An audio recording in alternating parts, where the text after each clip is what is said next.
Bom, indo aqui agora para o caderno do Encontro 4, parte 3, começando aqui pelo exercício 5.1.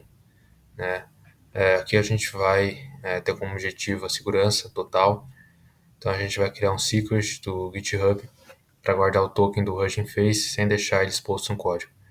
E lá no pipeline a gente vai criar a sintaxe secret.hftoken e fazer um teste rápido para garantir que a variável foi injetada, mas sem dar print no valor real, né, porque o GitHub vai mascarar, né, esses asteriscos nos logs. Né.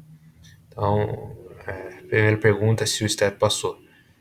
Sim, o comando assert os.iveron.get hftoken não retornou erro, o que confirma que a variável de ambiente foi injetada corretamente no container do runner através do contexto secrets.hftoken.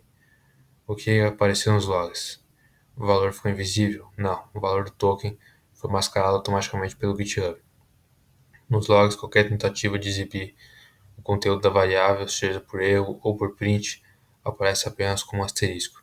Isso demonstra que o GitHub Actions interpreta a saída padrão para evitar o vazamento de credenciais. O que acontece se o secret não existir no repositório? Se o segredo não estiver configurado em Settings Secrets, a expressão secrets.hftoken retorna uma string vazia.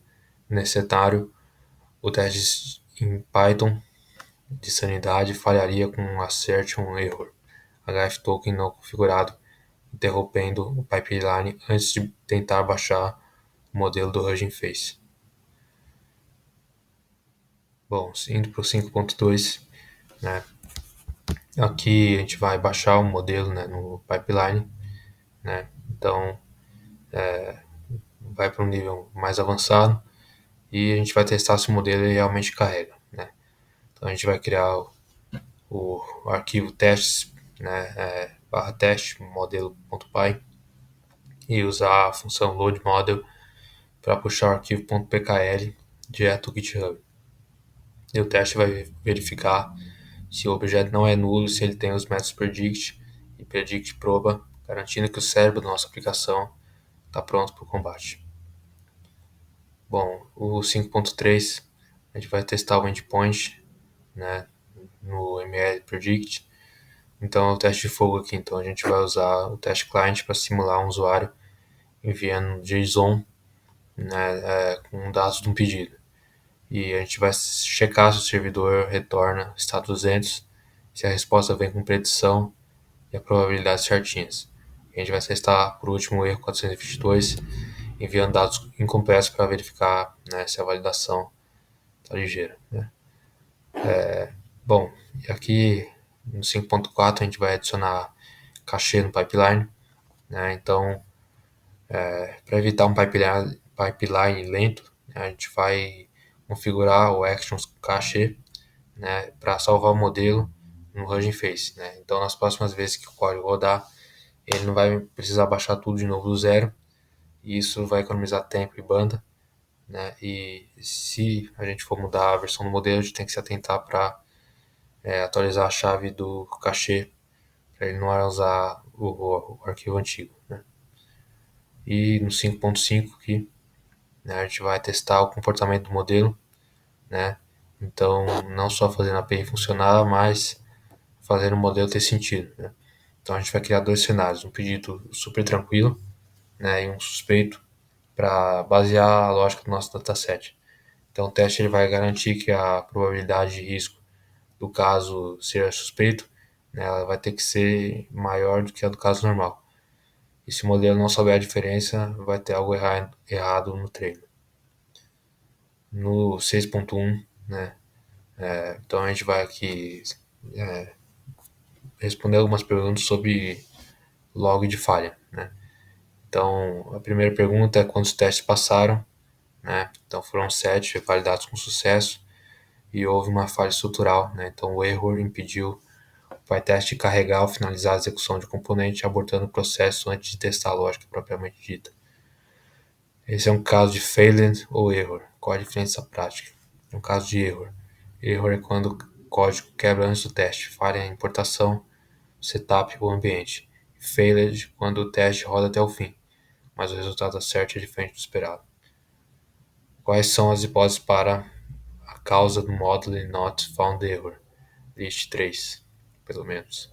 O arquivo está fora da pasta raiz ou o Python path não está configurado.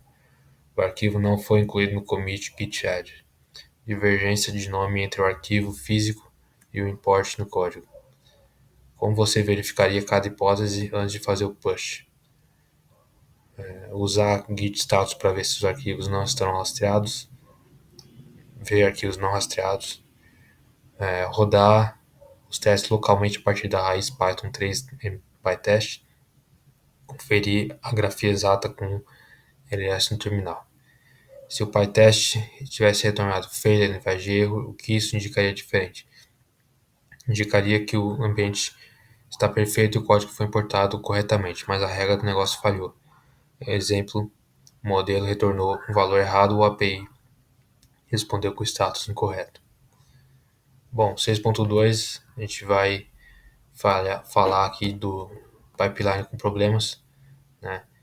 Então, a gente vai analisar ali o arquivo YAML cheio de pegadinhas, né? Como segredos, né? Escritos errado ou falta de dependência, né? Então, o grande erro aqui vai ser a falta de needs, que vai fazer os jobs rodarem em paralelo, né? Então, publicando ali, né? Isso tudo é para evitar o modelo ser publicado antes, né, dos testes terminarem, né?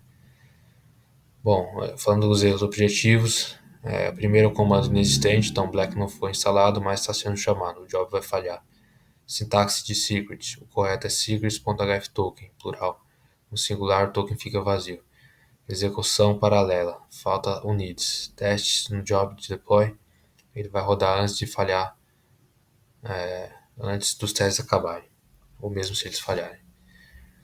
Risco de engenharia, instalação ad hoc, usar pip install pacotes em vez de requirements.txt, gera conflitos de versão entre sua máquina e o CI. Versões obsoletas, uso de V2 em vez de V4 nas actions. Versões antigas rodam em ambientes descontinuados e têm falhas de segurança. Bom, no 6.3 a gente vai reproduzir uma falha localmente, né? Então a gente vai criar um ambiente virtual limpo, né? E vai instalar só o que está no requirements.txt. Então a gente vai rodar o PyTest nesse ambiente isolado e simulando, né, exatamente o que vai acontecer no GitHub Actions. Isso vai evitar o problema de ter que fazer 50 commits, né, vários commits, só para tentar consertar um erro na biblioteca do CI.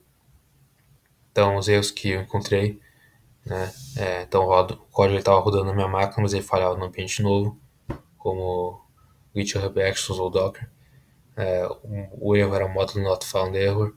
O que estava faltando no requirements.txt é o machine learning no NumPy, o scikit-learn, joblib e o Hugging Face Hub na API de testes, ou HTTPX, que é exigido pelo test client do Fast API. E no 6.4 a gente vai adicionar diagnóstico no pipeline. Então, se o pipeline falhar, você vai querer, né, informações, não um mistério. Então, a gente vai adicionar um step de código, de diagnóstico, desculpa, que vai imprimir a versão do Python, né, listar os pacotes instalados e checar se os arquivos principais estão no lugar. Então, é um check-up antes da corrida. E o 6.5, né, a gente vai criar um pipeline de ponta a ponta. Então, montando aqui um workflow com 3 estágios, né? De qualidade, com lint, smoke test, integração com teste real, modelo e cachê, e relatório, né, que é o resumo do commit. Então, é uma estrutura que vai, né, garantir que só o código de alta qualidade vai chegar na branch principal, né, e é o estado da arte, né, para quem trabalha com MLOps e GitHub Actions. É isso.